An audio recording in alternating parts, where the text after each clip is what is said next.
table, you hear my father's voice saying, "Stop pounding on the table," and we come to the Kiwanis, and you're encouraged to pound on the table. It's fantastic.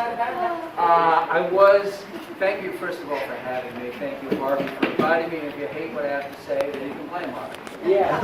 But I lived in Burbank for the first 17 years of my California adventure. I moved here in 1985 and landed in the Ellis Island of Los Angeles, which was Oakwood, and then moved into Burbank, and I joined the Burbank Y. And when I got here today, I went right up to the gym because I played in that lunchtime game for years, and it's still going on up there. When I played up there, there was a doctor from St. Joe's who was 60 years old, and he was a butcher. If you tried to guard him, he would hack you, he would trip you, he would scratch you. And now that I'm 60, I totally understand him. I completely get why he was doing that. But it was a weird thing because at that time I was a TV writer and producer and anonymous. And when I started doing the radio show and then the internet came along and the pictures were posted online and then the daily news column, then people would actually, and I do appearances like Bill Maher's show or stuff like CNN, people would start to recognize me. But it was a unique thing. They never recognized me unless I was nude getting out of the shower. And it was never the people I wish had recognized me getting out of the shower, but nonetheless, that was a peculiar place to say, "Yeah, I know you." Anyway, when Harvey invited me to speak today, he asked for a title for what I wanted to talk about. And that was, I don't know how many weeks ago, and at the time I had no idea what I was going to talk about. So I threw out a title, California in the Age of Trump. And I'll stick to that, but my remarks are not intended to rehash the millions and millions and millions of words that have been spilled and chewed over about the election and the controversial president and all that stuff since Donald Trump came down the escalator from his tower and threw his hair into the rain. And that's not what this is about. This is really about California. It's about America. It's about California. It's about Los Angeles and yes, it's even about Burbank. It's about the post-truth world. Now, in the age of fake news, either the accusations, however you want to define fake news, let me tell you, there's a lot of fake news. There's a lot of stuff that gets reported that just isn't true. Some of it is malicious, and some of it is just, we live in the age of Twitter, where things happen on the other side of the world, and it shows up online, and it's regurgitated, and the next thing you know, it's global, and nobody's bothered to find out whether it was actually true. So a lot of times, the fake news, it isn't with an agenda, it's a result of the technology itself. And then on top of that, there can be agendas, and then there's all the other issues. Well, it's a real challenge living in the post-fact world, because in the radio business, even the newspaper column, I'm in the opinion business. And I like opinions. I like people that have opinions. You can exchange ideas. But I don't want to drive over a bridge that was built on an opinion. I would like to know that the person who designed the bridge had maybe gone to math class at some point in their life. And there's a couple of facts baked into the bridge. And that's one of the challenges of our time. And it's a great challenge because in the age of the internet, it's the great irony of living in the information age, is that we don't trust the information. Because you look at something and you see all of these citations, and there's footnotes, and there's pie charts, and there's photographs, and there's people with credentials who are saying X, and then you can go to the next website, and you can find people with the same credentials, and the same pie charts, except it says Y. And what are you supposed to do? You're running your life, you're running your business. An issue that comes to mind immediately on that is climate change. It's a maddening subject to talk about because I've had on the radio show, I've had climatologists with credentials from prestigious universities who say absolutely the Earth is warming and it's man-made and we must act on it. And then we got other people saying, it's not that big a deal. And what am I got a BA in English. What am I supposed to do? So it's very, very frustrating. And I think that, and this is just my own observation for what it's worth, but I think that what started to happen, and why I use the term the post-truth or post-fact world, is that people are just retreating into believing whatever it is they're inclined to believe, good or ill, about issues of public policy, about issues in their community, about people they like or people that they dislike, because for whatever the issue is that's being discussed, somebody's going to have something posted that will make a case one way or another, and at some point it becomes overwhelming. Many years ago, there was a senator from New York named Daniel Patrick Moynihan who famously said, "You're entitled to your own opinion, but you're not entitled to your own facts." And the reality is now we have our own facts. Everybody's got their own facts. And that's a huge challenge when you try to make public policy, or any policy for that matter. I mean, look how hard it is, in the office to decide where you're going for lunch. Somebody wants to go to Panda Express, somebody else has too much soy sauce, I swell. Let's go to, Chipotle, and you're off to the races. So it gets so much more complicated when you deal with, important or complex issues or divisive issues. And there's something else that's happening, and this again is just observational, that's a huge, profound change. And some of the younger people in the room may actually have much more to say about this than I am, because I'm not quite a Luddite, but I'm close. But one of the things that's fascinating, and to an analog person like myself, frightening, is the change in allegiance. Like, one of the things that is so honorable about the Kiwanis Club or any of the many service organizations in the country or around the world is that there's a great sense of commitment to the community. This is true for the YMCA as well. That it's very community-oriented. And what's weird about the time we live in is that the internet has redefined community. Community is not necessarily a geographic location anymore. If your kids or grandkids are playing on their video games on an Xbox system, their friends may be in Indonesia. Their friends could be in Soviet former Georgia. They could be in Finland. It doesn't, it could be anywhere in the world. They could be in Kenya. They could be anywhere. And that's a fantastic thing on the one hand. It really is. But what it's doing is it's erasing the traditional identities that people had to nation states, to time zones don't matter, language barriers are falling. So while it's opening up incredible interactions, at the same time, it's breaking some of the connective tissue that ties to locality and community that we once had. And things like flags and country aren't as important as they once were to a lot of people. Now, again, to somebody like myself, I love America, I love the state of California, but we've got like 5 different ballot measures to break up California right now. They want to break it into 3 states. One guy I had on the show this morning wants to secede from the United States of America, and he's getting 384,000 signatures to put that on the ballot. And when you bring up, well, didn't that sort of end at Appomattox Courthouse in 1865? And the answer is no, nothing ends. You see, nothing actually ever ends. That's why whenever a politician, if we have any politicians that are on my apology, but whenever a politician tells you, one time only, this will never happen again, it's not true, because no one can predict what the next Congress will do or what the next mayor will do. You don't know. Circumstances change. So is this a terrible thing? Not necessarily. It's just a different thing. And that's something that I have to constantly remind myself, because on the surface it seems scary that all of these changes are happening so fast. It seems like the world is coming apart like a $5 suit. And before you ask, this is a $7 suit, so don't judge me.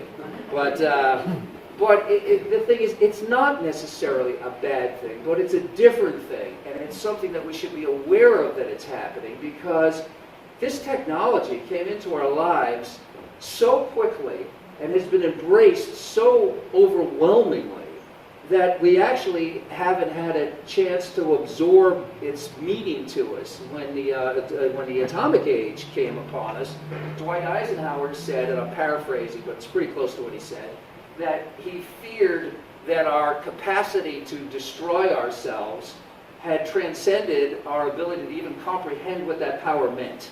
And this amazing technology, the interconnectedness of the entire globe, means that people can organize their lives by interests rather than locality. if you're, 2 weeks ago, back in the 60s and 70s, there was a basketball league that was a rival of the NBA called the ABA, the American Basketball Association, and Dr. J. Julius Erving started there.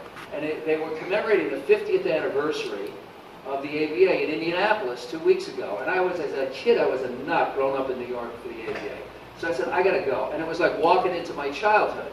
But when I got on the plane, I thought, how many people are going to Indianapolis for a 50th anniversary of a league that lasted 9 years, you know? There were thousands of people there, and they all found each other on the internet. And it was a fantastic experience because we all had this common experience. Well, this is happening all over the world. People who are into Agatha Christie novels are making clubs, and people who want to blow up the West are making dynamite jackets. You know, and hate groups are finding recruits to re-energize the Klan. So this is, you know, it's the law of unintended consequences. Any new technology has an unintended consequence. When the Wright brothers invented the airplane, they actually got a medal from the French Peace Society because they actually thought the airplane would end war. Now that might sound like a crazy thing now, but in 1908, when they got the medal, they didn't look at it as a weapons platform. They thought that its use in war would be as an observatory.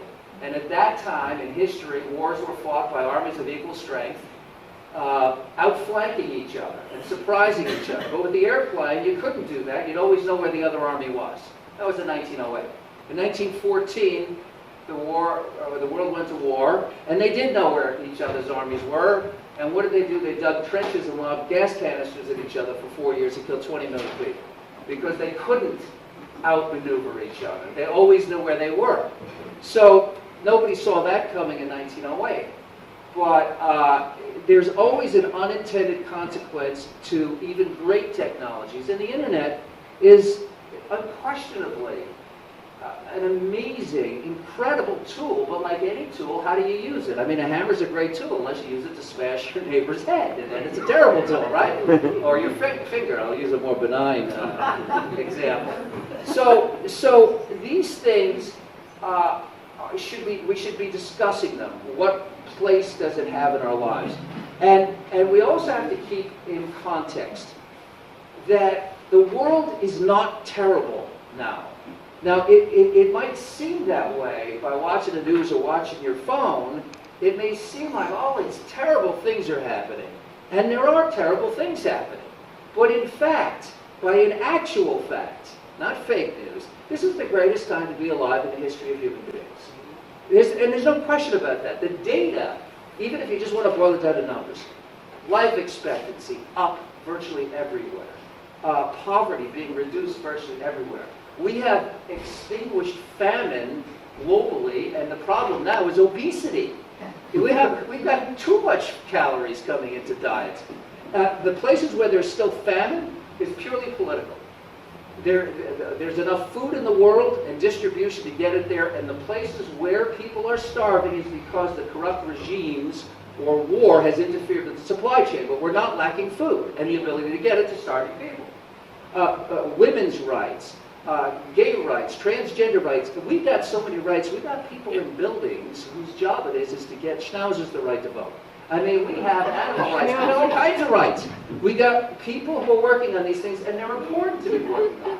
But it's an incredible time to be alive. It's not the worst of times.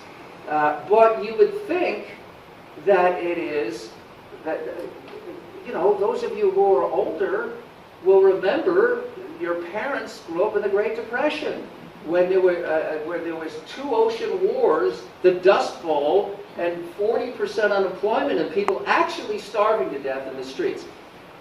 So our problems, while they're real and they need to be addressed, we have to keep them in context that we're not living in some backward, horrific age. We're living in an incredible time with unbelievable opportunities and the ability to do incredibly creative things if you choose to do it. A few years ago, my wife and I made this documentary about the great jazz trumpeter Jack Sheldon, who a lot of you might know from Schoolhouse Rock, because he sang Conjunction Junction and Not Just a Bill. But he was, and Bon Jovi just died, one of the writers of the songs for Schoolhouse Rock. Well, Jack, in addition to that, is one of the world's great trumpet players.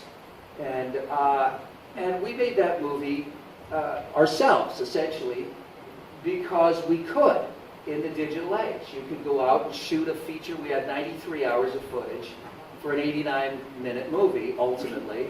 You could never do that. You couldn't do that 20 years ago when you were having to pay for film to go through a camera and make mistakes. And I only bring that up just because Bob Jerome died and Schoolhouse Rock was in my head. But I bring it up because it's just one tiny example of the incredible things that are possible that we can do today that we couldn't do a few years earlier. But the other side of the unintended consequences is that people are using that technology to make recruiting films for Al-Qaeda and somehow convincing lost souls to abandon their homes and travel across Constantinople to get into Istanbul, to get into ISIS. You can't believe that somebody would do that, but to me, that's another example of the loss of connection to place that organizations like the Y or the Kiwanis or any of the service organizations, churches and synagogues and mosques can do, where they can bring people together. Because lost kids are the ones who are susceptible to being recruited by hate groups or people with ill intent, and people who are engaged in positive actions and activities generally stay on that path for the rest of their lives. So what about California in the age of Trump? Well, we've got issues that we have to deal with.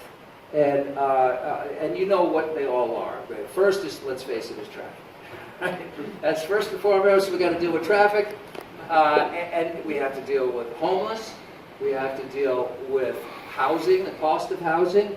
We have to deal with climate change. We have to, whether you believe that we're warming the planet or not, we should all agree that we shouldn't be throwing plastic into the oceans.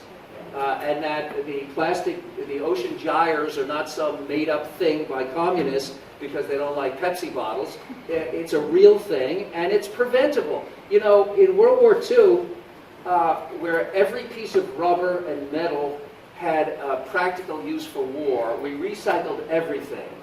Now, by the way, I wasn't around in World War II, but so I've been told. All right? There were scrap metal drives, and you couldn't get nylons, and everything had a use for the purpose of the war. And it seems to me that we should be willing to do the same thing just because it's the right thing to do so that we don't kill the ocean. It comes back to us. The fish eat the plastic, and then we eat the fish, and now we're poisoning ourselves with our own refuse, and it's just because we're too lazy to throw it in a recycling bin. So see, this is another reason why I'm actually optimistic. None of the problems that we face are coming from outer space. I mean, they are all man-made problems, and therefore there's a man-made solution. They're not like the gods got mad at us and zapped us. So we can fix all of these things, and we may not get the perfect fix, and we may not get all of what we want, but we can get something that's better than what we have. And that's true on the immigration issue. Those of you who read my column or have heard the radio show know that I'm a real hardliner on illegal immigration, and it's not because I don't like immigrants. It's exactly the opposite. This nation is great because of immigration. My grandmother was one of those people who came over in 1914 on a boat from Ireland, and she spent the first 10 years of her life cleaning other people's toilets. That's what she did on an estate on Long Island. And but you know what we've got right now in California is a schism between the state of California and the federal government, because in my reading of the Supremacy Clause of the Constitution, the federal government makes immigration law, and right now California is trying to make its own immigration law, and that is secession. We're back to that again. That we either, there's nothing about our immigration policy that we can't fix. In my opinion, it starts with border control, because if you don't have control of the problem, you can't solve the problem. What difference does it make what laws we pass on immigration if we don't have control of our sovereign borders? And by the way, when we talk borders, about 40% of illegal traffic comes through airports. And this rarely gets discussed. But people fly into the country from anywhere in the world and vanish, and no one goes looking for them. And California, blessed California, with all the resources we have, which are unparalleled, the greatest climate, major colleges and universities, We're poised on the Pacific Rim with ports and harbors that are world-class, and we're #1 in the nation in poverty. We have more poor people, both percentage-wise and in aggregate number, not Mississippi and Alabama and all those mouth-breathing red states down there, the knuckle-draggers. Us, in Lichen, California, has more poor people. Why? Well, we've imported poverty. And what we did was we made our poor people compete with even poorer people. And everybody knows that this is true. Everybody knows this is true. And they've been warned about it. Jimmy Carter, August 4th, 1977, issued a white paper when he was President of the United States. Cesar Chavez talked about it. Everybody knows it's true. It's basic supply and demand. If you have a lot of something and very little demand, it gets real cheap. And if you have very little something and high demand, it gets very expensive. Well, that's true of labor. If you have a lot of laborers and low demand, you've cheapened labor. And that's what happened. And both parties did this, by the way. Both parties contributed to this because while we outsourced a lot of jobs, we insourced other jobs. You can't outsource a driveway paver. They got to be where the driveway is. And you can't outsource poultry or meat packing. You can't outsource golf club maintenance workers. They have to be where the work is, where the job site is. But you can cheapen it if you flood the market with cheap laborers. And that's what we did. For the benefit of who? Who's benefiting from this? Not local communities whose social welfare systems are bankrupt because they're having to supply basic services to the neediest of the hemisphere's needy, and American workers and legal immigrants had their wages plunge. I learned the issue doing overnight radio from midnight to 5. I did it for 4 years. And I came from New York, and I didn't know anything about Mexico. I didn't know a sombrero from a burrito. I didn't know anything. I knew Puerto Ricans, and I knew Cubans, but I didn't know anything about Mexico. And I learned the issue from African-American construction workers who, for whatever local anomaly in LA, once dominated the drywall profession. And their $18 an hour jobs, this is 20 years ago, went to 13, and then they vanished altogether. Because they couldn't get hired on crews that were speaking Spanish. And they were angry about it.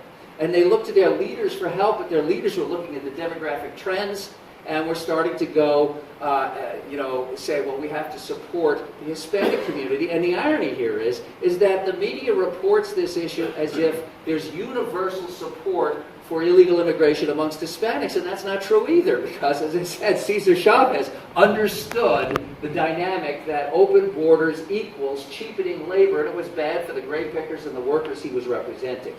So, I make these arguments not to close our borders. I make these arguments to preserve the sovereignty of a sovereign state, the way every nation has a right to do, and because it helps the poor in this country rise up on the ladder of success, not keep pushing them into competition with cheaper and cheaper laborers and for more precious resources, including Section 8 housing, and health care, and education, etc., etc., etc. So, last point, because I'm getting wind up. There's an issue that comes in the digital age that's also of profound importance, and I don't have the answer, and I don't know that anybody does, and that is artificial intelligence is eliminating entire categories of employment, and there's no stopping it.